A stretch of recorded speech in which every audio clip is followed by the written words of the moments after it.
tabernacle dans l'Ancien Testament. La maison de Dieu était portative. On l'a portée à un endroit donné. Et elle était portative. C'est là où nous voyons le tabernacle qui était subdivisé en 3 parties, en 3 pièces. Le parvis qui est l'extérieur, là où il y avait l'autel d'Holocauste, là où les gens venaient avec des animaux pour confesser.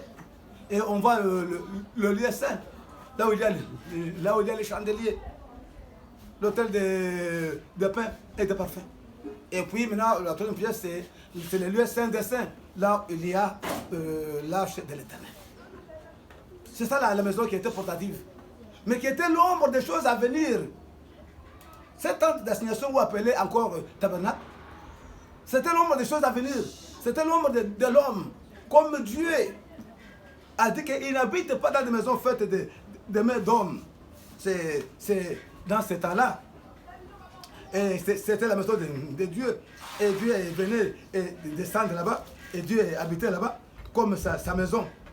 Comme sa maison, c'est là où Dieu était toujours. On voyait Dieu et on voyait la gloire de Dieu chavirer dans ce qui était fait des mains d'hommes. Mais, comme Dieu n'habite pas dans les choses faites de mains d'hommes, maintenant aujourd'hui le tabernacle, c'est toi, homme. C'est toi la tente d'assignation. C'est toi le tabernacle de Dieu. Et quand on définit, c'est quoi le tabernacle? On dit que le tabernacle, c'est l'homme nouveau qui est parvenu à la sainteté. Souci est que tu sois maintenant un tabernacle. C'est-à-dire qu'un homme nouveau qui est parvenu à la sainteté. Et comme il est maintenant un homme nouveau, maintenant Dieu habite dans cet homme-là. Il n'habitera pas dans ce qui était portatif dans l'Ancien Testament. Maintenant, c'est en toi. C'est toi la tente d'assignation. Dieu va s'assigner, c'est en toi que Dieu doit s'assigner. Tu es maintenant une tente d'assignation. C'est dans ta bouche que les gens s'assignent. Comme je parle maintenant, comme l'apôtre Barode, Moussafiri, Binikassambi, Aïzoulou est en train de parler. Les gens maintenant s'assignent maintenant à sa bouche. Je suis maintenant une tente d'assignation. Les gens maintenant viennent s'assigner pour venir écouter la bonne nouvelle et écrire la vie éternelle. Voilà. Maintenant, comme la tente d'assignation, appelée tabernacle, était couverte de l'ombre du Tout-Puissant. C'est ce qui montre que même maman Marie, même maman Marie a été couverte de cette ombre qui est symbolise que la gloire de Dieu, sa présence.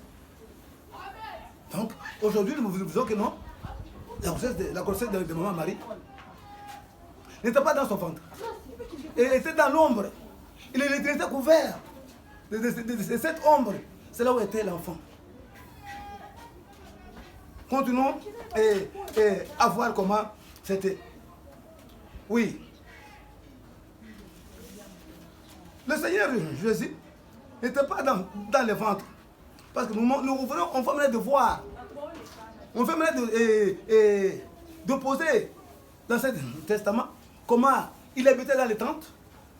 Et maintenant, le Nouveau Testament, il fait maintenant de nous son habitation.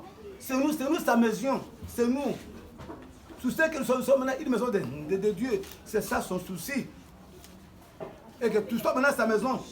Et que Dieu puisse habiter maintenant en toi. C'est ça son souci. Tu sois maintenant son temple. Il dit, 1 Corinthiens 6, 19, ne savez-vous pas que votre corps est le temple du Saint-Esprit qui est en vous et que vous avez reçu de Dieu et que vous ne vous appartenez plus. Donc c'est nous qui sommes la tente, la maison, c'est nous. C'est nous la maison de Dieu, c'est nous la maison. Donc Dieu a fait de Marie sa maison, sa propre maison. Et cette grossesse n'était pas dans le matrice, ni dans le ventre de Marie, mais était dans l'ombre du Tout-Puissant. Pourquoi? C'est une mission de réflexion spirituelle qui demande beaucoup de résonance. Nota bene. Maintenant, on se pose la question. Si Jésus-Christ est sorti du ventre de maman Marie, écoutez ce qui allait se faire. Ah, l'enfant allait avoir l'ombilique. Si seulement si, maman Marie a mis au monde Jésus-Christ, Jésus allait avoir l'ombilique. L'enfant Jésus allait avoir l'ombilique. Voyons ce qui était passé quand il est né.